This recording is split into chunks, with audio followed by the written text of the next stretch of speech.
கர்த்தருடைய நாம மகிமைப்படுவதாக.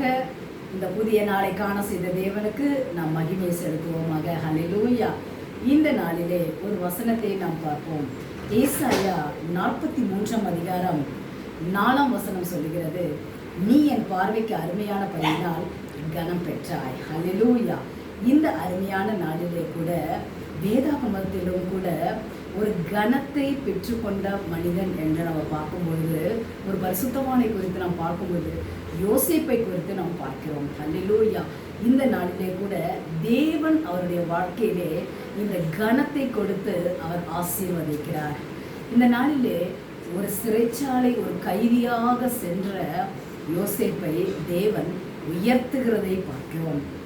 இந்த நாளிலே இதை கேட்டுக்கொண்டிருக்கிற என் அன்பு சகோதரனே சகோதரியே, நீ என் பார்வைக்கு அருமையானபடியினால் கனம் பெற்றாய் என்று இந்த ஏசாயா 43:4 வசனத்தின்படி யோசேப்புக்குள்ளுடைய வாழ்க்கையில ஒரு கனத்தை தேவன் கொடுத்து ஆசீர்வதித்தது போல இன்றைக்கும் உங்களையும் தேவன் ஆசீர்வதிக்க வல்லமையுள்ள தேவனாய் இருக்கிறார். விசுவாசிக்கிறீர்களா?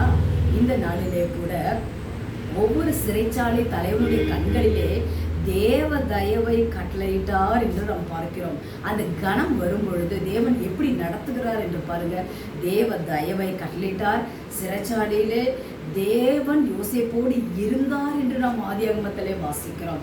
இந்த வார்த்தையை கேட்கும் பொழுது உங்களுடைய வாழ்க்கையிலும் எந்த கனத்திற்காக நீங்கள் அவளோடு காத்திருக்கிறீர்களோ தேவன் இன்றைக்கும் அற்புதம் செய்ய வல்லமையுள்ள தேவனாய் இருக்கிறார். அந்த கனத்தை யோசேப்பினுடைய வாழ்க்கையிலே கொடுத்த கனத்தை உங்களுடைய வாழ்விலும் கொடுத்து உங்களை தேவன் உயர்த்த வல்லமையுள்ள தேவனாய் இருக்கிறார். இந்த நாளிலே விசுவாசியுங்கள். ஒரு கனம் உங்களை தேடி வருகிறது.